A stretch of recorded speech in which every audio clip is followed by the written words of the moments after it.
ಸಾವುಕಾರ್ರೆ, ಸಾವುಕಾರ್ರೆ, ಒಳಗಿದ್ದೀರಾ? ಏ ಬಾರಣ್ಣ, ಸುಮ್ಮನೆ ಮಂತ ಹೋಗೋಣ ಅತ್ತ. ಏನು ಕೂಗ್ತೀಯ? ನೀನು ಕೂಗೋದು ಅವ್ರಿಗೆ ಕೇಳಿಸೋದು ಇಲ್ಲ, ಅವರು ಬರೋದು ಇಲ್ಲ. ನೀ ಹೊಸಿ ಸುಮ್ಕಿರಲ್ಲ. ಬತ್ತರೆ ಸುಮ್ಕಿರು. ಇನ್ನೊಂದು ಕೀಟ ಕೂಗನ, ಏನಾಗಾಕಿಲ್ಲ.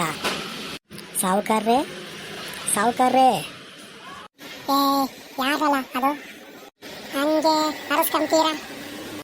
ಹೊಸಿ ಮೆಚ್ಚೆ ಮಾತಾಡ್ರಲ್ಲ, ಕೇಳಿಸ್ತೈತೆ ನಮ್ಗೂನು. ಓ ರಾಮಣ್ಣ, ನೀನಾ ಕೂಗಿದ್ದು? ಹೌದು ಅಮ್ಮವ್ರೆ, ನಾನೇ ಕೂಗಿದ್ದು. ಸಾವುಕಾರರು ಮನೆ ಒಳಗಿಲ್ವಾ? ಏನ್ಲಾ ವಿಷಯ? ಬೈರೊಂದು ಬೇರೆ ಕರ್ಕೊಂಡು ಬಂದಿದ್ಯಾ? ಅದೇ ಅಮ್ಮವ್ರೆ, ಸಾವುಕಾರರು ತವ ಹೊಸಿ ಮಾತಾಡಬೇಕಾಗಿತ್ತು, ಅದಕ್ಕೆ ಬೈರನ್ನು ಕರ್ಕೊಂಡು ಬಂದೆ. ಸಾವುಕಾರರು ಇಷ್ಟೊತ್ತು ಇಲ್ಲೇ ಇದ್ರು. ಸಾವುಕಾರರು ಏನೋ ಕೆಲಸ ಐತೆ, ಹೊಸಿ ಬಡ್ಡಿ ವಸೂಲಿ ಮಾಡೋದೈತೆ, ಪಕ್ಕದೂರಿಗೆ ಹೋಗ್ಬೇಕು ಅಂತ ಏನೋ ಹೇಳ್ತಾ ಇದ್ರು. ಈಗ ಸ್ವಲ್ಪ ಹೊತ್ತಿಗೆ ಮುಂಚೆ ಎಲ್ಲ ಹೋದ್ರು. ಅದೆಲ್ಲಿಗೆ ಹೋದ್ರೂ ಗೊತ್ತಿಲ್ಲಪ್ಪ. ಹೌದಾ? ಹಾಗಾದರೆ ನಾನು ಬೈಕಿಂದ ಇಲ್ಲ ನಾಳೆ ಬೆಳಗ್ಗೆನೇ ಬರ್ತೀನಿ ಬಿಡಿ ಅಮ್ಮವ್ರೆ. ಓ, ಏನು ಪಕಡ್ದಪ್ಪ, ಇಲ್ಲಿ ಕುಂತ್ಬಿಟ್ಟಿದ್ಯಾ? ಯಾಕೆ ಇವತ್ತು ಪಕಡ್ದಂಗಡಿ ಇಲ್ವಾ?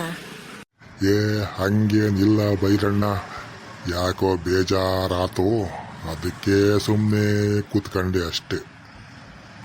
ಯಾಕಪ್ಪ, ಏನಪ್ಪ ಅಂತ ಬೇಜಾರು? ದಿನ ಅದೇ ಪಕಡ, ಅದೇ ವ್ಯವಹಾರ, ಬೇಜಾರಾತು. ಅಂದಂಗೆ ಬಹು ದಿವಸದಿಂದ ಒಬ್ಬನೇ ಇದೆಯಲ್ಲ, ಜೊತೆಗೆ ಯಾರು ಇಲ್ವಾ? ಹೌದು, ಒಬ್ಬನೇ ಇದ್ದೀನಿ. ಒಬ್ಬನೇ ಇರ್ದ ಏನು ಕಾಡಿನಲ್ಲಿರೋ ಪ್ರಾಣಿಗಳನ್ನೆಲ್ಲ ಕರ್ಕೊಂಡು ಬಂದು ಇಕ್ಕಣಕ್ಕಾಯ್ತೈತಾ? ಏ ಹಂಗಲ್ಲ ಪಕಡ್ತಪ್ಪ, ನಾನು ಕೇಳಿದ್ದಂಗಲ್ಲ. ನಿಂಗೆ ಹೆಂಡ್ರು ಮಕ್ಕಳು ಯಾರು ಕಾಣ್ತಾ ಇಲ್ವಲ್ಲ? ಏನು ಬೇರೆ ಕಡೆ ಇದ್ದಾರಾ, ಅಥವಾ ನಿಂಗೇನು ಮದುವೆ ಆಗೈತಾ ಆಗಿಲ್ವಾ ಅಂತ ಕೇಳಿದೆ ಅಷ್ಟೇ.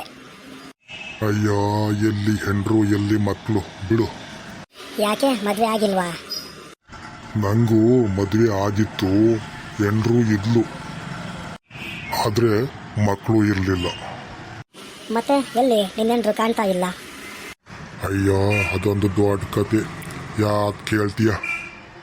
ಅದೇನು ಅಂತ ಹೇಳು ಪಕಡ್ದಪ್ಪ, ಹೊಸಿ ನಾವು ಕೇಳೋಣ.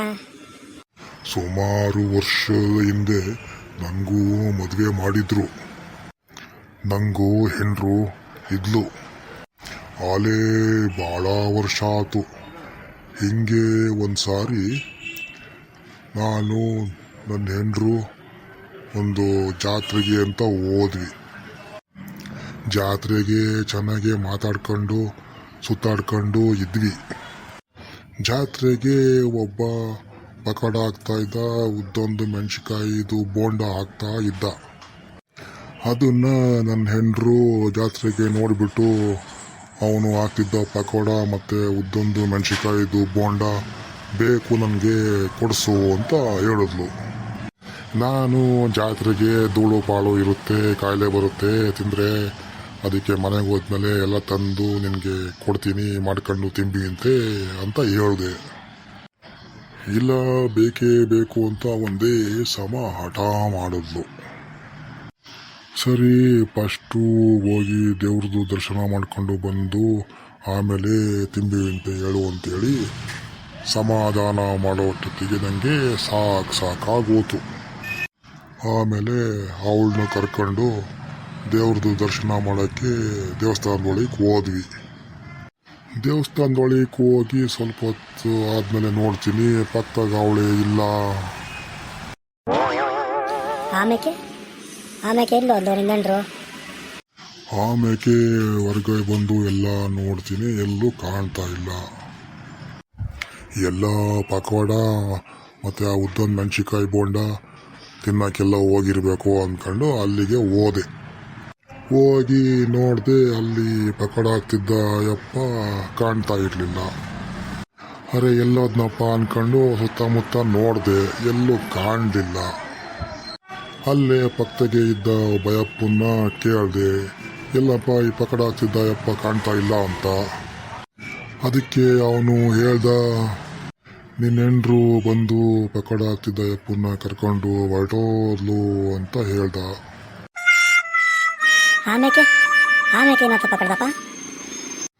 ಆಮೇಲೆ ಅಯ್ಯಪ್ಪ ಹೇಳ್ದ, ನಿನ್ನ ಹೆಂಡ್ರು ಹೇಳಿದ್ಲು ಈ ಖಾಲಿ ಬಾಂಡ್ಲಿನ ನಿನ್ನ ಕೈಗೆ ಮರಿದಂಗೆ ಕೊಡಬೇಕು ಅಂತ ಹೇಳಿ ಹೋದ್ಲು ಅಂತ ನನ್ನ ಕೈಗೆ ಒಂದು ಪಕಡ ಹಾಕದ್ ಖಾಲಿ ಬಾಂಡ್ಲಿ ಕೊಟ್ಟ. ಅವಾಗಿಂದ ಅವಳು ಕೊಟ್ಟಿರೋ ಖಾಲಿ ಪಾತ್ರೆ ಒಳಗೆ ಪಕಡ ಹಾಕೊಂಡು ಅವಳಿಗೋಸ್ಕರನೇ ಕಾಯ್ತಾ ಇದ್ದೀನಿ.